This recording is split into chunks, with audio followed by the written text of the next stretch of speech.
नमस्कार, स्वागत है आप सभी का डीडी न्यूज के इस खास बुलेटिन एक्सप्रेस 100 में, जहां हम आपके लिए लेकर आते हैं राजनीति, मनोरंजन, देश दुनिया, खेल और व्यापार जगत की सभी बड़ी खबरों को एक्सप्रेस यानी कि फटाफट अंदाज में। आपके साथ मैं हूं संध्या शर्मा, तो देखिए खबरें तेज रफ्तार से।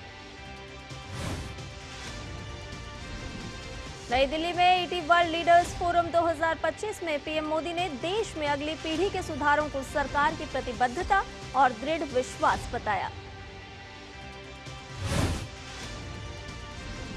पीएम मोदी ने कहा कि विकसित भारत के लिए देश अब छोटे मोटे बदलावों के बजाय क्वांटम जंप के लक्ष्य के साथ आगे बढ़ रहा है।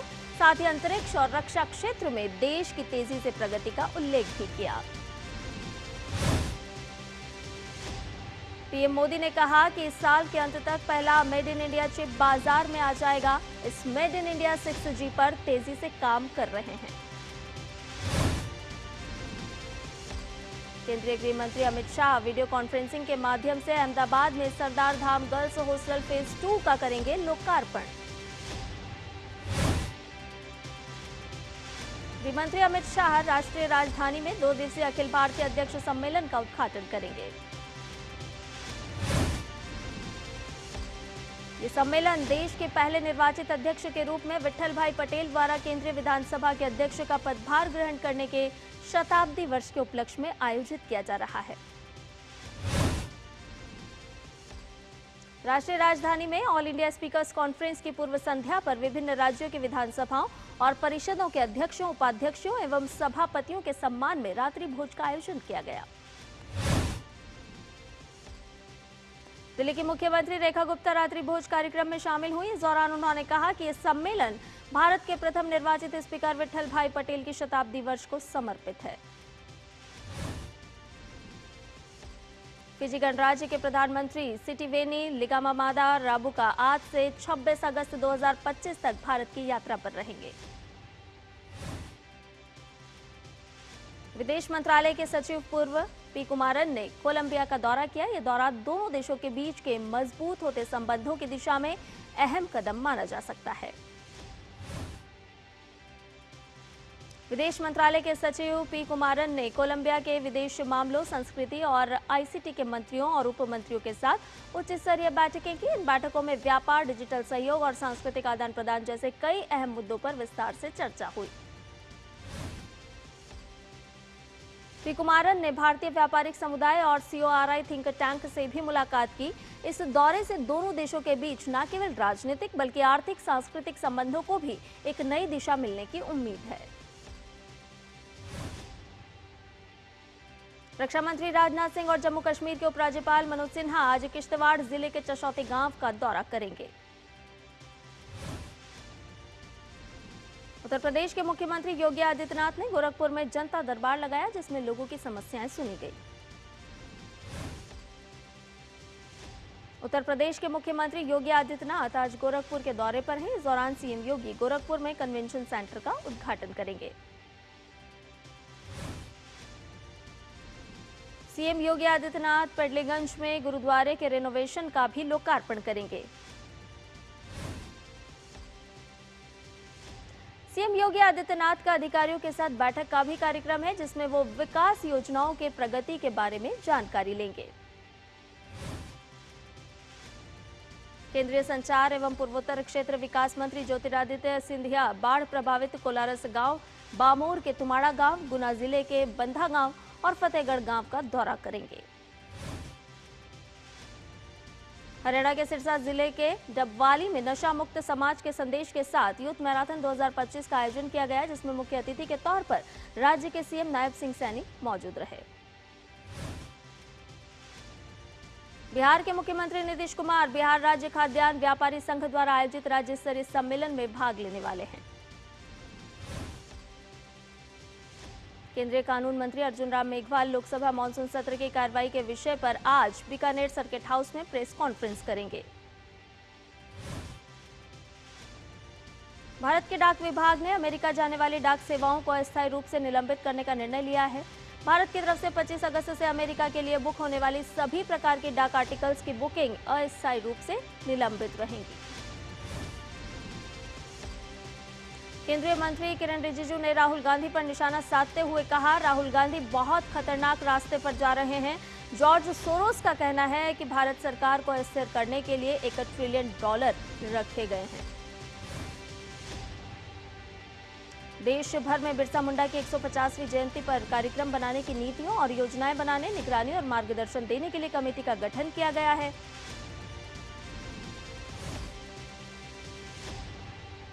समारोह के लिए गठित कमेटी में प्रधानमंत्री नरेंद्र मोदी, पूर्व राष्ट्रपति प्रतिभा पाटिल, रामनाथ कोविंद, पूर्व प्रधानमंत्री एच.डी. देवेगौड़ा, पूर्व उप प्रधानमंत्री लालकृष्ण आडवाणी, लोकसभा अध्यक्ष ओम बिरला, नीतीश कुमार, चंद्रबाबू नायडू सहित कई प्रदेशों के मुख्यमंत्री सहित अन्य नेता शामिल हैं। बिहार के भागलपुर जिले में मतदाता सूची के गहन पुनरीक्षण के दौरान बड़ा मामला सामने आया है। जांच में 2 पाकिस्तानी महिलाओं के नाम वोटर लिस्ट में पाए गए हैं। मामला सामने आने के बाद गृह मंत्रालय और चुनाव आयोग ने तत्काल कार्रवाई करते हुए उनके नाम मतदाता सूची से हटाने का आदेश दिया। महिलाओं ने पहले कई बार किया है मतदान। High speed small cargo train whip special पहली बार ईडीएफसी के न्यू कलानौर स्टेशन पर पहुंची, जिससे पार्सल, ई कॉमर्स, दवाओं और खराब होने वाली वस्तुओं की त्वरित आवाजाही और लॉजिस्टिक्स पहुंच का विस्तार करने के लिए हाई स्पीड स्मॉल कार्गो सेवा का शुभारंभ हुआ। बिहार में विकास की रफ्तार और बदलती परिस्थिति के बाद पलायन में 26% तक की कमी आई है। रिवर्स पलायन पर भी जोर दिया जा रहा है। यूपी के सिद्धार्थनगर में एक व्यक्ति ने 2 लोगों को चाकू मारकर घायल कर दिया। मौके पर पहुंची पुलिस ने घायलों को अस्पताल में भर्ती कराया। आरोपी मुकेश और इस घटना में शामिल अन्य लोगों को गिरफ्तार कर लिया गया है। ओडिशा के मुख्यमंत्री मोहन चरण मांझी भुवनेश्वर में बारामुंडा स्थित अग्निशमन प्रशिक्षण केंद्र में अग्निशमन योद्धा प्रशिक्षुओं के 61वें बैच के दीक्षांत समारोह में शामिल हुए। बिहार में भाजपा नेता सैयद शहनवाज हुसैन ने की जनसभा। बिहार के राज्यपाल आरिफ मोहम्मद खान दिव्य कला मेला के उद्घाटन में हुए शामिल। इस मौके पर उन्होंने कहा कि सभी चाहते हैं कि हमारे सार्वजनिक जीवन में स्वच्छता आए और गलत कामों पर रोक लगे। लोकतंत्र में सबसे बड़ा अधिकार जनता के पास है। दिल्ली के मंत्री कपिल मिश्रा ने एफएलओ जॉब फेयर 2025 के उद्घाटन समारोह में लिया भाग। बिहार के नालंदा में अल्ट्राटेक सीमेंट फैक्ट्री के पास टेम्पो ट्रक टैंकर की टक्कर में 10 लोगों की मौत और 3 लोग घायल हो गए, जिसके बाद मुआवजे की मांग को लेकर ग्रामीणों ने सड़क जाम किया। अस्मिता प्रेरणादायक कहानियां सप्त शक्ति ऑडिटोरियम में आर्मी वाइफ्स वेलफेयर द्वारा एक कार्यक्रम आयोजित किया जाएगा, जिसमें वीर नारियां अपने जीवन की चुनौतियों और संघर्षों को साझा करेंगी। उत्तराखंड के चमोली जनपद के थराली में हुई बारिश के चलते अब तक 2 लोगों की मौत हो गई है और 11 अन्य लोग घायल हैं। घायलों में से 6 को एयरलिफ्ट कर एम्स ऋषिकेश इलाज के लिए शिफ्ट किया गया है। इलाज के बाद घायलों की स्थिति में सुधार भी हुआ है। वहीं थराली से 6 किलोमीटर दूर चेपड़ो बाजार में एक बुजुर्ग की मलबे में दबे होने की सूचना के बाद से ही एनडीआरएफ, एसडीआरएफ, आईटीबीपी और सेना खोज में लगी हुई है। उत्तराखंड के थराली समेत कई आपदाग्रस्त क्षेत्रों में तबाही के बाद अब सरकार ने पीड़ितों को राहत देने के लिए बड़े कदम उठाए हैं। मुख्यमंत्री पुष्कर सिंह धामी ने देर रात आपदा परिचालन केंद्र में एक उच्च स्तरीय बैठक की और अधिकारियों को सख्त निर्देश भी दिए। सीएम धामी ने आपदा के कारण पूरी तरह क्षतिग्रस्त हुए मकानों और मृतकों के परिजनों को तत्काल 5-5 लाख रुपए की सहायता राशि जारी करने का आदेश दिया। प्रभावित क्षेत्रों में बिजली, पानी जैसी मूलभूत सुविधाओं को जल्द बहाल करने के भी निर्देश दिए गए। उत्तराखंड के चमोली में लगातार हो रही भारी बारिश के चलते जिला प्रशासन ने आपदा प्रभावित क्षेत्रों से लोगों को सुरक्षित स्थानों पर भेजा है। फिलहाल आपदा प्रभावित लोगों की संख्या 400 बताई जा रही है। देश के अधिकांश हिस्सों में मानसून सक्रिय है और आज कई राज्यों में भारी बारिश की संभावना भी जताई गई है। खासतौर पर दिल्ली, एनसीआर, हरियाणा और गुजरात में बारिश के साथ तेज हवाएं चलने की आशंका है। राजस्थान में आज और कल भारी बारिश का रेड अलर्ट है। मौसम विभाग ने गुजरात में अगले 29 अगस्त तक विभिन्न हिस्सों में जोरदार बारिश की संभावना जताई है। हरियाणा के भिवानी, रोहतक, महेंद्रगढ़ समेत कई जिलों में भारी बारिश हो सकती है। उत्तराखंड, हरियाणा, गुजरात में आज तेज बारिश का ऑरेंज अलर्ट है। भारी बारिश के बाद दिल्ली में यमुना नदी का जलस्तर चेतावनी स्तर के करीब पहुंच चुका है। गणेश चतुर्थी का त्योहार देश भर में धूमधाम से मनाने की तैयारियां चल रही हैं। खासकर मुंबई में, जहां बाजारों में गणपति की मूर्तियां खरीदने के लिए भक्तों की भारी भीड़ है। बाजार इको फ्रेंडली और सुंदर सुंदर मूर्तियों से सजे हुए हैं। पुणे के प्रतिष्ठित गणेश मंडलों ने 34 वर्षों के लंबे अंतराल के बाद सार्वजनिक गणेशोत्सव की पताका कश्मीर की वादियों में फहराई है। इस अभूतपूर्व पहल के तहत कश्मीरी पंडितों के हाथों में गणपति की खूबसूरत प्रतिमाएं सौंपी गई हैं। यूपी के छोटी अयोध्या धाम शेरपुर में अलवर सांसद भूपेंद्र यादव आज विकास कार्यों का शुभारंभ करने के साथ रामलला के दर्शन भी करेंगे। देश भर में फिट इंडिया अभियान चलाया जा रहा है। इसके तहत गुजरात के अहमदाबाद में फिट इंडिया साइकिल रैली का आयोजन किया गया।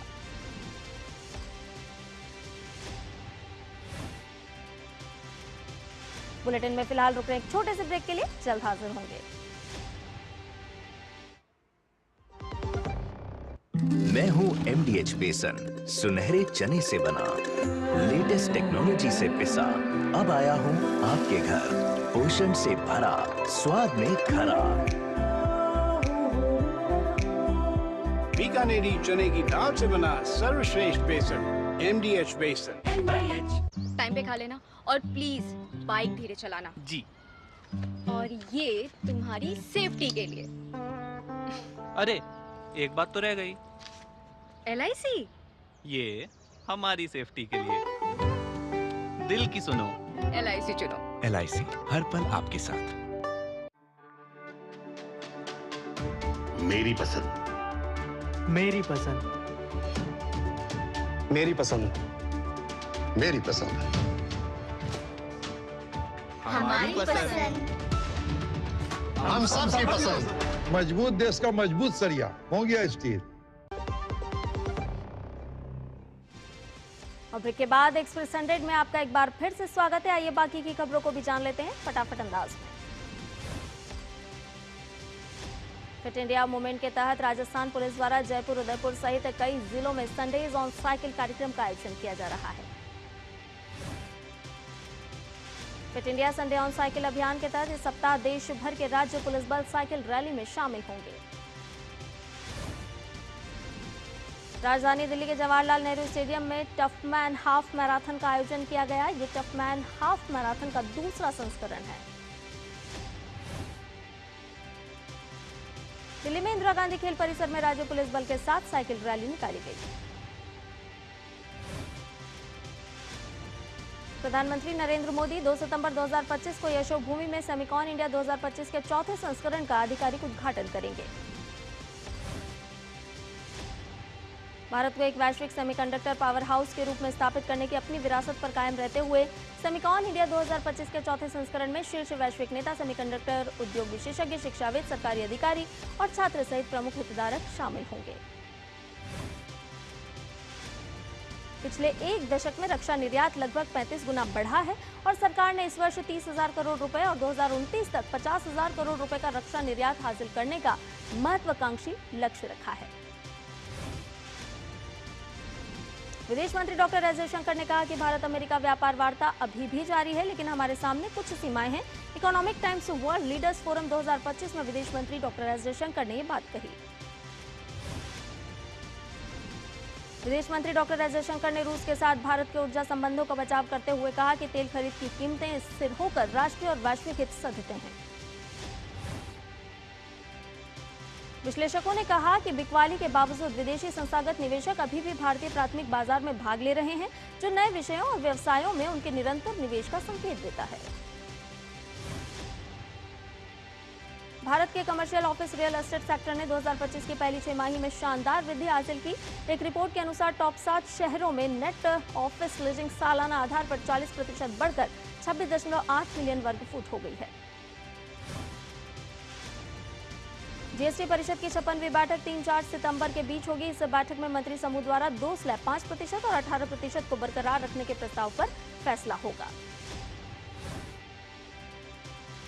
Adani ports and special economic zone limited ने कलामासेरी औद्योगिक क्षेत्र में अदानी लॉजिस्टिक्स पार्क के शिलान्यास की घोषणा की, जिसका उद्घाटन केरल के मुख्यमंत्री पिनाराई विजयन ने किया। 70 एकड़ में फैली यह परियोजना 600 करोड़ रुपए से अधिक के निवेश वाले केरल में निवेश कार्यक्रम का हिस्सा है।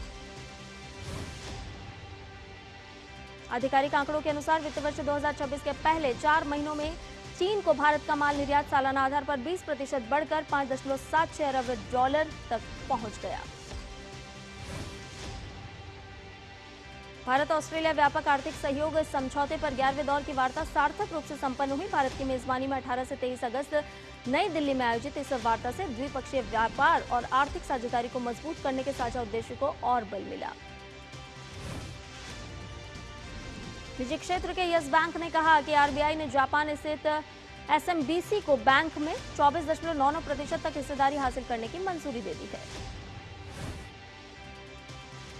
ईपीएफओ ने कर्मचारियों के लिए डेथ रिलीफ फंड की राशि 8.8 लाख से बढ़ाकर 15 लाख की। राशि हर साल 5% की दर से स्वतः बढ़ने का भी है प्रावधान। वेस्ट ब्रिज कैपिटल ने 450 करोड़ में एडलविस एमएनसी की 15% हिस्सेदारी खरीदी। डील से कंपनी का वैल्यूएशन 3000 करोड़ पहुंचा। उत्तर कोरिया के सर्वोच्च नेता किम जोंग उन ने अपने देश की युद्ध क्षमता का परीक्षण करने के लिए नई वायु रक्षा मिसाइलों के प्रक्षेपण की निगरानी की। ये खबर सोमवार को अमेरिकी राष्ट्रपति डोनाल्ड ट्रंप और दक्षिण कोरिया के राष्ट्रपति ली जे म्यूंग के बीच होने वाली शिखर वार्ता से पहले आई है। उत्तर कोरियाई मीडिया के अनुसार नई वायुरोधी हथियार प्रणालियों ने हमलावर ड्रोन और क्रूज मिसाइलों जैसे हवाई लक्ष्यों पर तेज प्रतिक्रिया दिखाई है। रूसी सेना ने पूर्वी यूक्रेन के डोनेट्स्क क्षेत्र में 1000 किलोमीटर लंबी अग्रिम पंक्ति पर स्थित 2 और बस्तियों पर अपना नियंत्रण कर लिया है। इटली की डाक सेवा इटालियन पोस्ट ने अमेरिका को भेजे जाने वाले अधिकांश पार्सल शिपमेंट को रोक दिया। कंपनी ने कहा कि वो अमेरिका जाने वाले सभी सामानों की शिपमेंट तुरंत स्वीकार करना बंद कर देगी। इससे पहले यूरोपीय देश फ्रांस, जर्मनी, बेल्जियम, ऑस्ट्रिया और डेनमार्क भी अमेरिका को भेजे जाने वाले डाक सेवा निलंबित कर चुके हैं। भारत के डाक विभाग इंडिया पोस्ट ने भी कल अमेरिका जाने वाली डाक सेवाओं को अस्थायी रूप से निलंबित करने का निर्णय लिया है। भारत की तरफ से 25 अगस्त से अमेरिका के लिए बुक होने वाले सभी प्रकार के डाक आर्टिकल्स की बुकिंग अस्थायी रूप से निलंबित रहेगी। इसमें $100 तक मूल्य के पत्रों, दस्तावेजों और उपहार वस्तुओं को छोड़कर सभी सेवाएं शामिल हैं। ये निर्णय अमेरिकी राष्ट्रपति डोनाल्ड ट्रंप के 30 जुलाई के कार्यकारी आदेश के बाद लिया गया है, जिसमें $800 तक के मूल्य के आयात के लिए शुल्क मुक्त छूट को समाप्त करने का आदेश दिया गया था, जो 29 अगस्त से प्रभावी होगा। अमेरिकी राष्ट्रपति डोनाल्ड ट्रंप ने कहा कि शिकागो अगला ऐसा शहर हो सकता है जहां अपराध रोकने के लिए संघीय सरकार कार्रवाई कर सकती है। इससे पहले सरकार वॉशिंगटन में भी कुछ दिनों से ऐसी ही कार्रवाई कर रही है। गाजा पट्टी में एक बार फिर से हालात बेहद गंभीर हो गए हैं। फिलिस्तीनी मीडिया रिपोर्ट्स के अनुसार अब तक इजरायली इलाकों में कम से कम 34 लोगों की जान चली गई है।